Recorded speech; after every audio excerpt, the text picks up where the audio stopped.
E aí, como é que você tá? Opa, pera, tá faltando gente.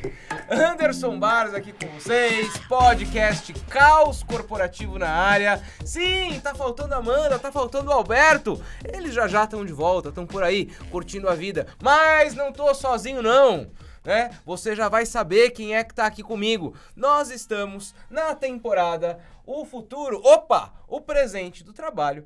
E hoje o nosso episódio é sobre jornada do colaborador. Eu tenho um convidado aqui comigo pro nosso bate-papo. E quem é este meu convidado? Thiago Matos, que não só é um grande especialista, mas meu amigo aqui há quase 20 anos. Dá seu oi aí, Thiagão. Olá, pessoal. Muito prazer estar aqui com vocês. Vinheta!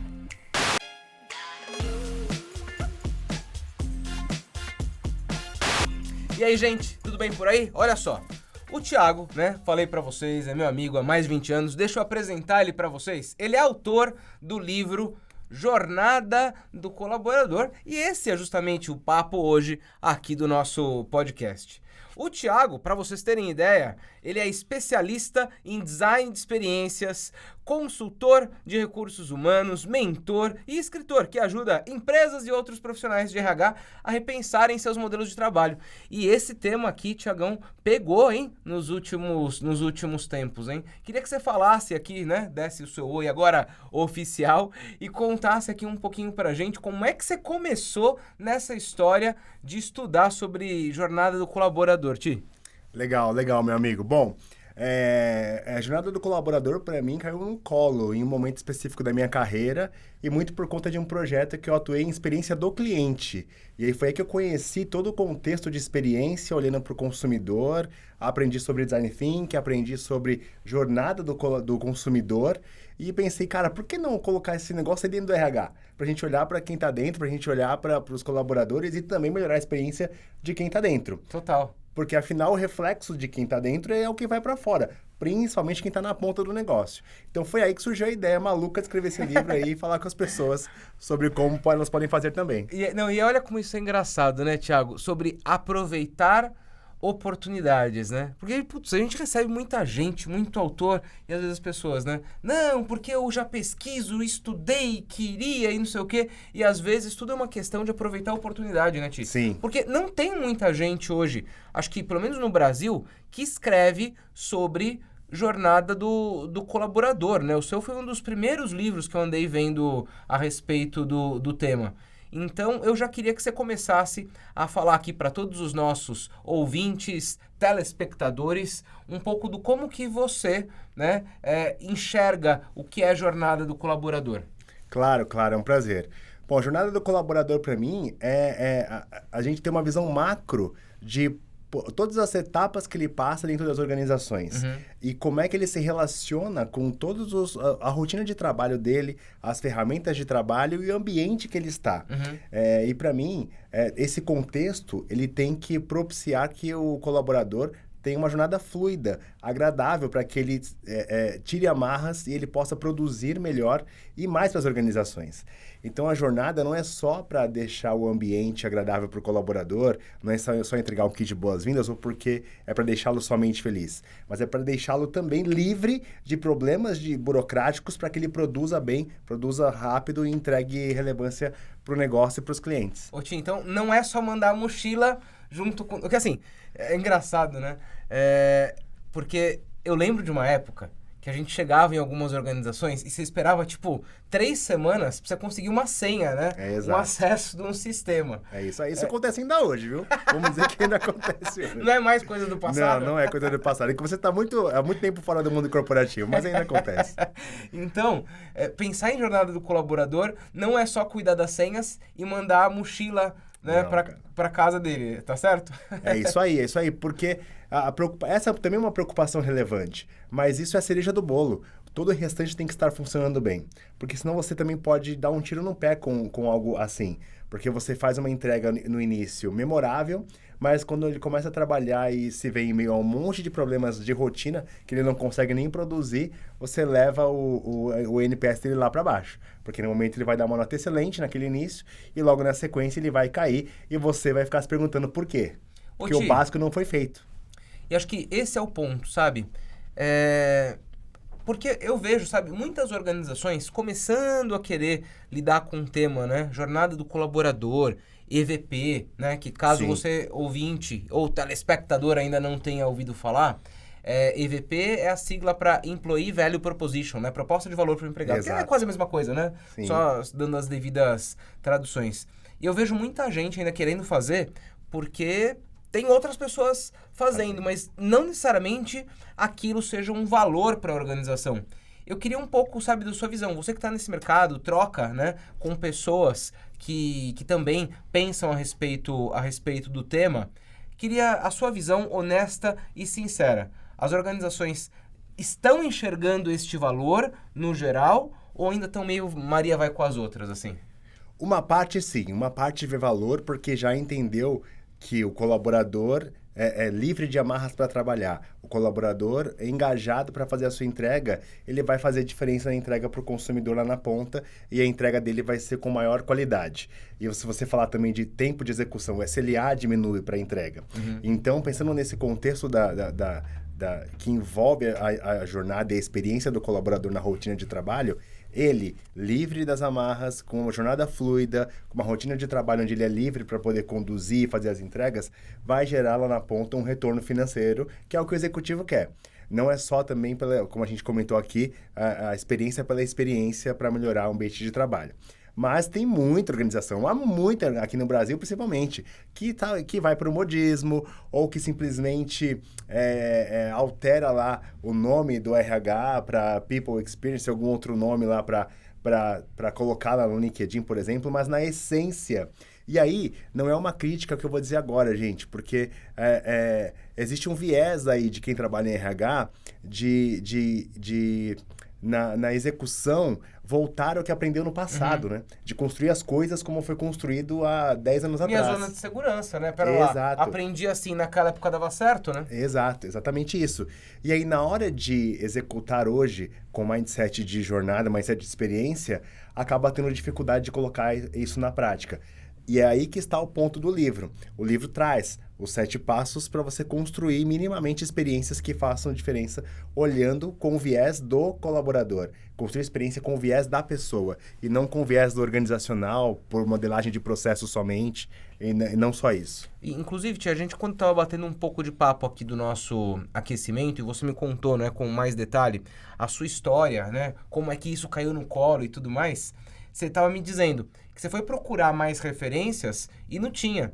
Então, basicamente, o que você colocou a bordo, né, desse livro é aquilo que você fez para conseguir tirar as ideias do papel, né? Sim, sim. O que está aí foi muito dos meus aprendizados batendo cabeça na organização. Ou seja, quem se der conta aqui do que tá no livro já vai conseguir pelo menos aprender com acertos e erros que você tem. Exato, né? Exatamente. Acertos e erros porque foi muita bateção de cabeça. Na época que eu decidi escrever, foi esse exatamente o ponto. Conversando com os amigos do mercado, procurando referências bibliográficas, além de serem poucas, as únicas eram estrangeiras, e aqui no Brasil estava todo mundo patinando para saber exatamente o que fazer com esse lance de experiência do colaborador. Então foi no exercício de errar e aprender que eu consegui construir um modelo que se mostrou funcional, e é ele que está basicamente dentro desse livro. E aí, todo o contexto por detrás da jornada te passa em, né, pensarmos no como essa pode ser uma melhor experiência e medirmos isso periodicamente, certo? Sim, sim. Essa medição é parte fundamental, porque senão a gente fica numa conversa de maluco, né? E aí, Exato. tô fazendo, mas tá gerando resultado ou não tá gerando resultado?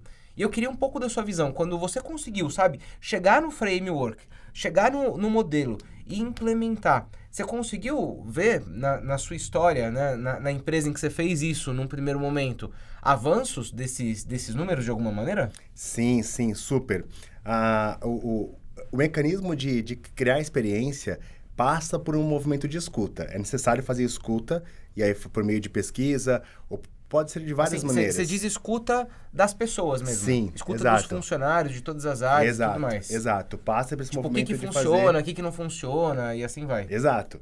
Passa por esse funil no framework, que é o primeiro momento ali do framework desenhado, que é fazer escuta. E escuta não necessariamente é só pesquisa. Eu posso fazer pesquisa, eu posso fazer visita técnica nos negócios, eu posso fazer vivência como colaborador em um dia, numa rotina de trabalho.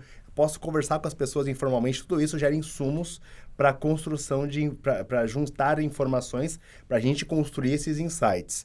Um segundo momento é trazer essas informações e construir dados com ela, analisar, cruzar com outras informações. Por exemplo, eu fiz muitos cruzamentos com elementos de cultura, tal, a experiência que ele que está vivendo lá na ponta reflete, né, com a cultura que a empresa está tentando implantar ou fazer a gestão da mudança dessa cultura, tá chegando, tá refletindo na ponta. Então, esses tipos de cruzamento ajudam a criar insights para que a gente gere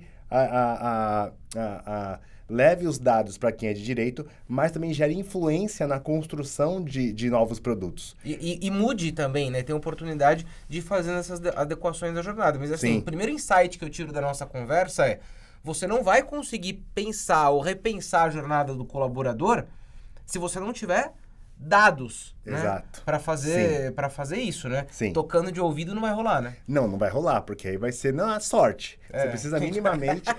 Tentativa e erro, né? Exato. Manda a mochila lá, vai. Exato. Manda a mochila, vê o que vai acontecer, né?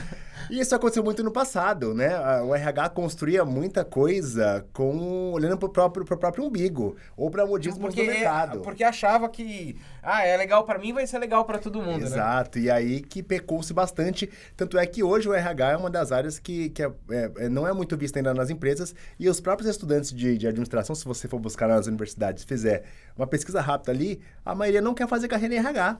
Então, olha só que loucura, porque é uma área que é vista como burocrática, atrasada. Então, por isso que eu acredito que a experiência do colaborador, ele não é um modismo ou uma tendência, ele já existe, falando de presente do trabalho. Se não executar, se as organizações não olharem para isso agora, não repensarem os modelos de trabalho agora, não no futuro, elas vão no futuro perderem gente talentosa para quem está olhando para isso agora. E assim, pela sua experiência, Ti, me conta uma coisa.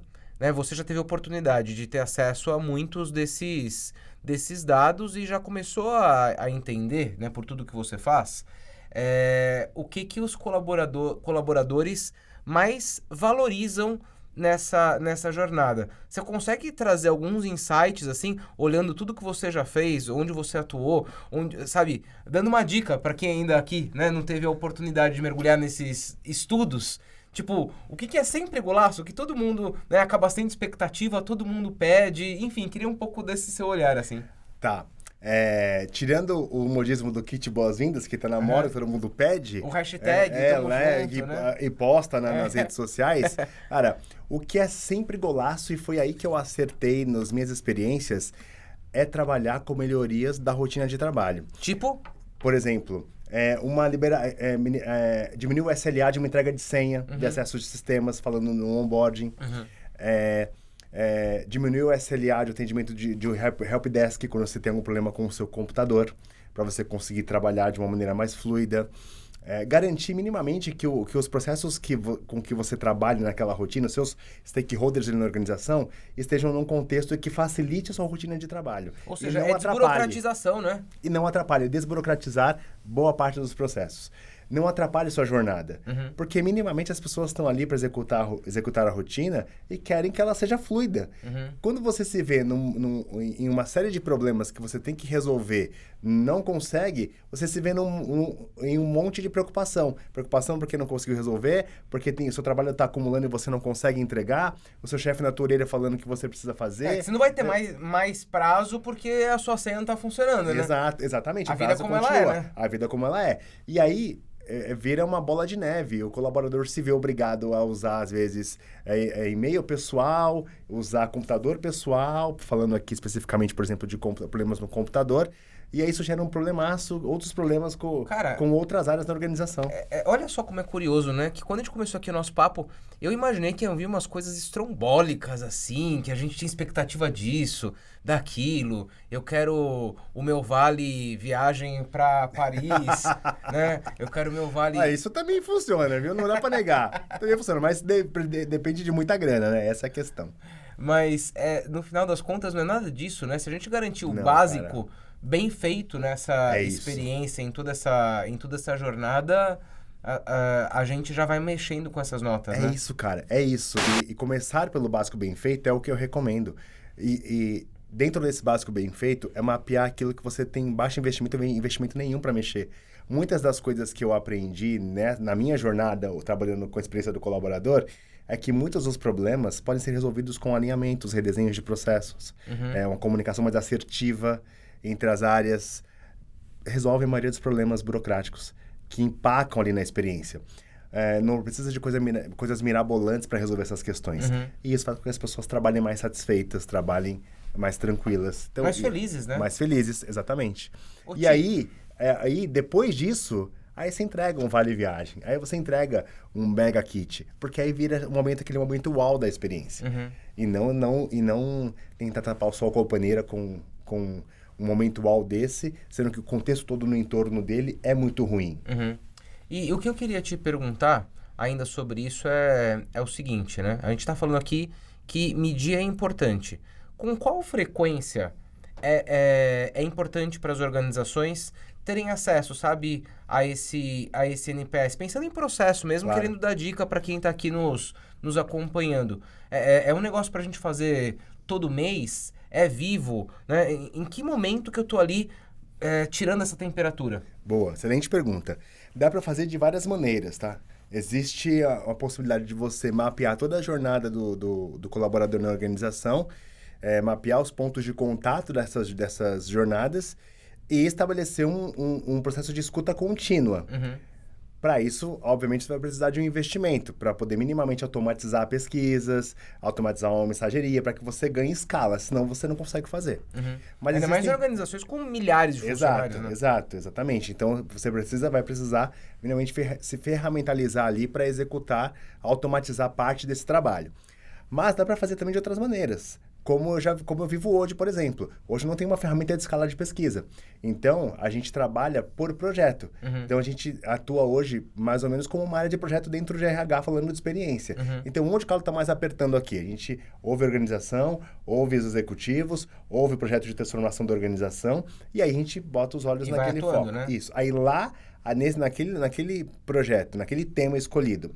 Como, por exemplo, um desafio grande hoje no Carrefour onde eu estou desenhar um novo onboarding para todo o grupo, que seja uniforme, para as 6, 7 empresas do grupo, negócios diferentes que tem lá dentro, pensando em 150 mil colaboradores.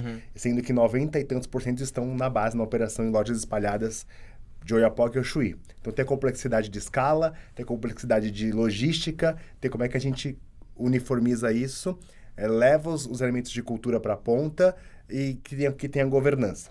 Esse é um projeto que a gente está hoje. Então, e aí, neste projeto, você vai pensando nesses detalhes de experiência. Para ele, a gente fez a escuta, né? Para ele, a gente foi a campo, para ele, a gente recolheu todos os dados, fez a análise, trouxe um diagnóstico dos principais pontos de dor, e aí está atuando junto com as áreas de interface, as áreas responsáveis, porque aí, experiência a gente não constrói sozinho, para reconstruir os produtos. E esse é um outro ponto importante do livro. Trabalhar com a experiência do colaborador é também exercer influência nas áreas, porque você vai provavelmente apontar a dor em processos que não são seus. E aí, como é que você... Você está levando uma notícia, né? Exato. Ou então, gente, ó, olha aqui, ó. Exato. Temos uma questão, né? E aí, como é que você engaja esse cara que é dono do processo ali, que está sendo exposto, de alguma maneira, a repensar o modelo que ele acha que funcionava? Enfim, é uma questão até de negociação aqui para lidar. E aí a gente ajuda esse cara a reconstruir o produto, porque a maioria também não tem conhecimento de técnicas de design, tem aquele mindset da coisa estrutural, burocrática, que normalmente o RH foi criado assim. Então a gente leva esse cara, monta um grupo de trabalho pensa no modelo de jornada, olhando para design, faz as pesquisas, monta a jornada e trabalha para prototipar produto, testar e colocar no ar. E por trás disso tudo, né, Ti? É assim, te ouvindo falar, e é claro que eu já tinha dado uma folheada, pelo menos, né, nas partes principais do seu livro pra gente poder bater esse papo, e tô aqui com minha dívida de devorar ele aqui em uma semana. Por favor. Mas por trás disso tem muito de design thinking. Muito, né? total. A base do livro de modelo de trabalho, ela é uma base de design thinking. Então, as ferramentas que eu cito aí, os passos de como seguir, tá baseado no design, em todas as etapas do design thinking. Então, também é muito simples, porque não é um modelo que as pessoas só vão aprender comigo. Tem a minha fonte, baseado, usando o design thinking, baseado no que eu vivenciei na construção, né? Mas sobre design thinking você vai encontrar a roda na internet aí com diversos autores, inclusive, que falam sobre design melhor do que eu. Então... E aí, Ti, assim, acho que sob o ponto de vista, né, de pensar a jornada, no como a gente coloca isso a bordo do RH, como é que eu coloco isso como um processo contínuo, cara, acho que a gente foi mega profundo aqui. E aí eu vou te colocar numa saia justa agora, propositalmente, para ver o que vai acontecer, tá bom? Beleza. Tá aqui, ó, o nosso ouvinte, a nossa ouvinte, a nossa telespectadora, ou telespectadora, né? É difícil pra sair. Mas ele tá ali falando, legal, Thiago, legal, Anderson, mas cara, eu não sou de RH. E aí? E eu gostei desse papo, eu gostaria de ter a minha jornada melhor. Do lugar onde eu tô, se eu não tô no RH, de alguma maneira eu consigo contribuir com isso? Tó, te vira com essa peteca. Boa pergunta. Consegue, porque no livro ele mostra um caminho onde você faz escolhas, olhando do macro para o micro. E aí esse foi um desafio para mim, porque eu tinha que mapear a jornada inteira da organização, mas eu tinha que também resolver um problema menor ali, porque é onde eu ia conseguir atuar no problema. Já que eu não tinha orçamento na época, não podia fazer grandes investimentos. Então, as etapas, elas contam um pouco disso. Como eu desenho uma estratégia de jornada do colaborador, de experiência do colaborador, mapeando a jornada inteira, mas como eu chego na microjornada, naquela pequena etapa do processo de admissão, para poder me aprofundar, mapear os pontos de contato no meio das ferramentas e perceber onde eu tenho pequenos ganhos, os quick wins. E aí, escolhendo ali nesses quick wins, onde tem mais problema, onde são os famosos chamados pontos de dor, onde tem mais reclamação, é onde eu atuava e onde eu proponho atuar. Então é um modelo que qualquer um consegue reproduzir, não precisa ser de RH e não precisa entender muito de design thinking. Qualquer um consegue reproduzir usando as ferramentas que eu recomendo aí, usando os passos que eu recomendo. Dá para implantar muitas melhorias usando a experiência do colaborador e o livro. E olha como é curioso, né? Porque se eu tô diante de alguma situação em que eu tô vendo a oportunidade acontecer na minha organização, o que me impede, né, de levar isso adiante? Ou a depender do tipo de organização ou da autonomia que eu tenho, eu mesmo, né, ser o agente provocador dessa transformação, né? Sim, sim. Até porque hoje ainda há muita dúvida dentro de RH mesmo, se a experiência do colaborador deve ser tocado por RH, por gente de RH. Eu já vi estruturas que está dentro de RH, mas ainda como uma área de produto e não como uma área isolada, pensando em experiência. Como, por exemplo, eu transformo uma área de desenvolvimento organizacional numa área de experiência do colaborador, por exemplo. Talvez ali porque tem os principais produtos e também tem uma área antiga área de engajamento, que rodava pesquisas. Então, tem muita empresa atuando dessa maneira. Outras empresas, como nas que eu trabalhei, construíram uma área cross dentro de RH, que está fora dessa estrutura, está reportando direto para a vice-presidência de RH, e lá ela cuida da governança da experiência, olha toda a jornada, o que está dentro de RH, o que está fora de RH, inclusive, do ponto de vista de experiência. Mas eu já vi também estruturas de experiência do colaborador dentro de área de experiência do cliente, por exemplo, que para mim faz total sentido, porque eu também tiro o viés de RH de quem está olhando para essa experiência, conecto a experiência para fora e para dentro, o que é relevante, inclusive com a possibilidade mais clara de cruzar indicador NPS com ENPS e coloco a estratégia para dentro e para fora. Como também acontece muito no marketing com as áreas de comunicação, para fora e para dentro. Às vezes a área está dentro de uma área só, comunicação, e aí eu comunico igual para dentro e para fora. Ô, Tiagão, a gente podia continuar nesse papo aqui mais um tempão, viu? Eu adoraria. E eu vou te falar. Aqui no seu livro, né? Você brinca na capa, eu não sei se vai aparecer na imagem, mas aqui, né? Como é que eu sou atraído, como é que eu sou contratado, né? como é que funciona no ingresso, no engajamento, até o momento da saída do colaborador. É fato, né? Pensar nessa experiência não é mais uma tendência, isso aqui já é presente, né, do trabalho. Então, queria aqui trazer o seu tchau junto com a sua mensagem final, para que a gente juntos consiga dar atração para esse tema por todas essas organizações aí do nosso Brasilzão. Boa. Eu até acho engraçado hoje ainda a gente falar de experiência do colaborador como tendência, né? E aí uma colega esses dias me fez uma pergunta, o que você acha que é tendência para o futuro do trabalho? E aí eu fiz o trocadilho com ela, dizendo que a tendência do futuro é o presente. Então o presente do trabalho é a principal tendência. Porque se a gente não olhar, porque o mercado, e aí os pesquisadores estão trazendo, olhando para o futuro, para aplicar agora, para testar agora, prototipar agora, a gente nunca vai chegar, né? A gente nunca vai ter. Vai virar modismo, vai virar só tendência. Dessas muitas que não são concluídas. Então a gente tem que experimentar agora. Se você quer entender se a experiência do colaborador vai funcionar para sua organização e o quanto ela é relevante para ela agora e provavelmente também no futuro, agora é hora de testar. É hora de colocar em prática, de prototipar, testar, ver o que funciona para você e colocar no ar. Ô, Thiago, me conta uma coisa. Onde que a gente acha o livro Jornada do Colaborador, 7 passos para elevar a experiência do colaborador desse cara aqui, ó, Thiago Tadeu Castro Matos? Você vai encontrar aí nas principais livrarias distribuídas na forma física por todo o Brasil, mas também nas lojas digitais como a Amazon e nas outras todas principais. Tem o formato digital no Kindle e outras plataformas.